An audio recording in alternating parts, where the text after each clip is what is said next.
over again. Where do you go? Right. The bathroom. Where'd Ray go? He's taking care of himself. Oh. All right. Well, so this has been an awesome tournament. So the whole idea tonight, we had 2 sessions we set up last night. We talked about slingshot craft. Tonight we've got Gary, we've got Blue. In between these 2 guys, I wish Jack Kohler could have been here, but what happened in the 70s and 80s when slingshots were really popular? What made it possible for there to be a tournament in Las Vegas, of all places? And what made it popular for there to be the Summer Nationals every year? Where's it going? I mean, I think we're all seeing a upsurgence in our sport. We are all loving it. Last year we had more people here, but I would say the spirit this year is stronger. I mean, I think everyone would agree. We love slingshots, and especially maybe it's a recession-proof hobby. I don't know. Slingshots are cheap. We can all enjoy it. But slingshots are coming back. They're coming back strong. Why were they strong in the 70s and 80s? Why did they die in the 80s and 90s? And why are they coming back now? Maybe these guys can tell us. So let's just open it up. I'll moderate it. And, I think I'll tell you one of the big things that I noticed years ago in the 60s and 70s, even the 50s and 40s, Blue will probably lead it. Argosy, Outdoor Life, Fur Fish, Game, Sports Afield, all the hunting and fishing magazines. In the back in the shopping section, you could pick up a Whammo for $1.50, a Scope Shot for $2, and all them slingshots in the back in the shopping section. After a while, that died out.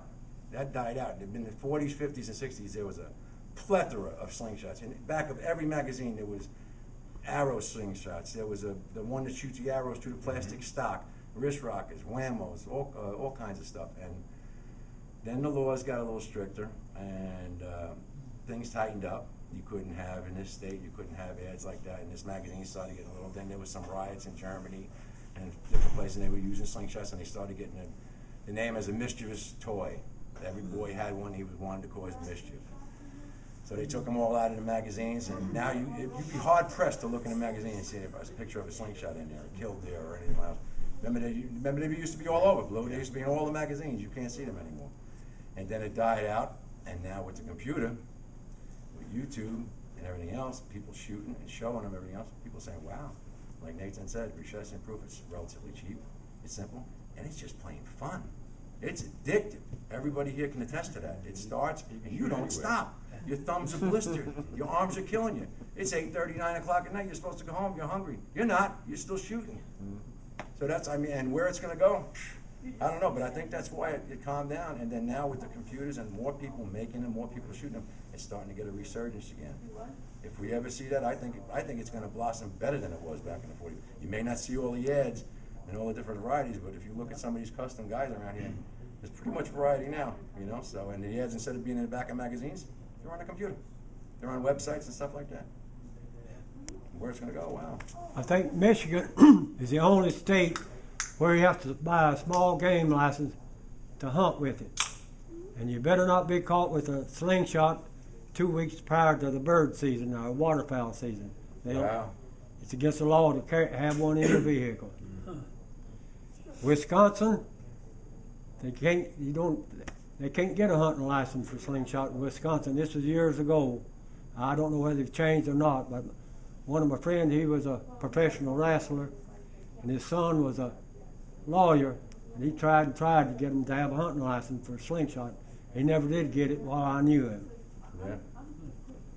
Hunting license, yeah.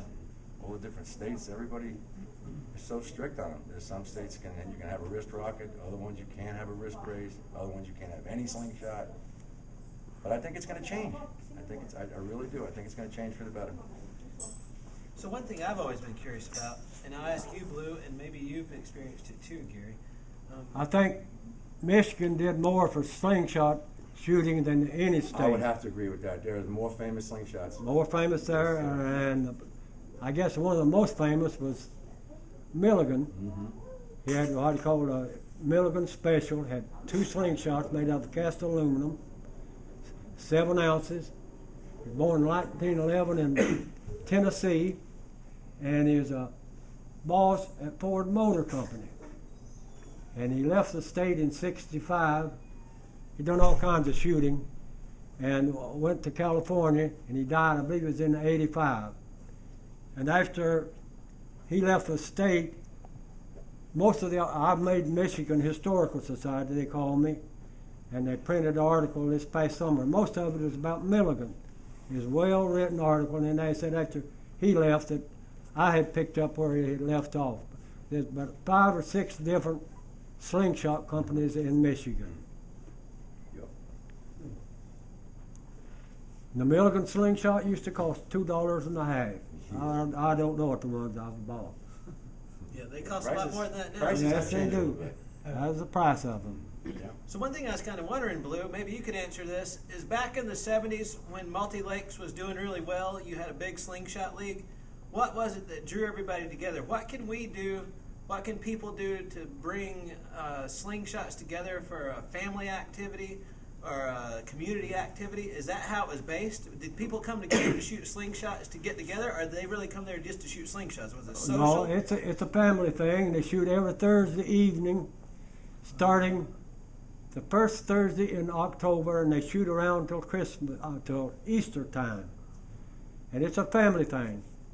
And they got strict rules. 15-30 seconds is the size of ammunition they shoot. And if you have any questions, you shoot a paper target. If you have any question, they got an official score. He'll score it out for you. You get 5 shots at a target. And I really enjoyed it there. I shot there for about 4 or 5 years. I never missed a shot. I mean, never missed a single evening of shooting a slingshot. What were the ranges they shot at? Huh? What were the ranges they shot at, Blue? They shoot at the same ranges that we shoot at today? 20 yards, 10 yards? What were the ranges? Well, it's 33 feet, 33 feet? and it's a paper target, and the bullseye is about that big. The league was started in 1959, still going today. That's great. You got 5 times, you got 5 shots at the paper target. And a 50 was considered a perfect score. You had to hit the bullseye 5 times. And there's a 1979 before anyone shot a perfect score. You had to have one member of the opposite sex on your team. I taught my son-in-law's sister how to shoot. She shot a perfect score her first year. Wow. I would love to see more organizations like that. More archery organizations in states that allow them. That would be great. That would be a start. I shot 2 back-to-back perfect scores. That's awesome.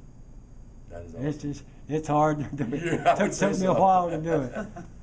But I enjoyed shooting. I was there every night that they had slingshot shooting. We ought to contact them. See how they, get down to Michigan, that Michigan League. See what, how they, get this group. How they just, keep it so long. Interesting. Yeah, so that's maybe one of it, is what's the key to putting together, because I think we all come from different geographic regions, and we're all looking for reasons to share our passion for the sport, and I think that's really what it is. We have a passion for this. Yeah. It's not like a passing interest. It's not a hobby to us. No. I think slingshots are a significant part of our lifestyle, and I think people that get into shooting sports, if you're into shooting sports, it becomes a part of your lifestyle. Archers, they go to 3D tournaments. Trap shooters, they travel the circuit. And that's what we are. So what can we do to share our passion and share the shooting sports? Because shooting sports, I think it's been proven enough over the last 100 years, is a great way to bring families together and bring communities together. Mm-hmm. So slingshots, they're perfect. They're recession-proof, they're quiet, they're simple, they're economical, they're cheap. What have you guys seen? Gary, what have you seen in your lifetime that has really worked? Blue, what have you seen that works? And how can we grow that, move it forward into our cultural literacy? Well, it's like you hit on before. It's like you hit on before. The popularity of slingshots is growing through, with the advent of the computer and the web and everything else. And it's not just United States bound. It's not just stateside. China has a huge slingshot following. Spain, Italy. They have different villages, their different towns, each have their own slingshot shoes. It would be absolutely awesome. Czechoslovakia, another one. Belgium, another one. Mexico. Germany's trying to get together. England has one. They're starting to build up. England is starting to really get it together. If all these other countries are starting to get it, it may put pressure on us to be able to, our government, and these guys not government, but I mean, more people will see the popularity of it and say, hey, let's move it. But it's a worldwide thing now. Chinese are pushing out slingshots left and right. There's a huge following over there.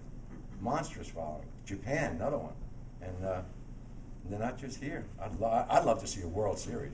That'd be great for an Olympic. I would love for to see an Olympic. event. It could happen. It could happen in the Olympics. I mean, Sure. you know, there's other things down there, but All right, well, Gary, that's a perfect segue. So back in the late 70s, early 80s, when those tournaments were taking place in Vegas, we all hear about these Vegas shoots. yeah. What happened at the Vegas shoots? What was the format? How did the scoring work? How did the Vegas shoot take place? You know, if someone walked away from the Vegas shoot with the trophy, what did they have to do? What type of shooter did they have to be that champion? As far as I knew, Blue, you might probably know better than me. That Las Vegas shoot that was sponsored by Saunders. Yeah, the I Las went Vegas shoot. I went 1 year. That was my first tournament. Right. And Chuck Saunders was sick, and somebody else ran it. And I didn't get to shoot in the speed shooting, but I was up there shooting, and a guy came up and introduced himself to me, and he said, "You've got the best rhythm speed shooting of anybody I've ever seen." He said, "You should finish no lower than third." I told him I expect to win it. You had to shoot to qualify.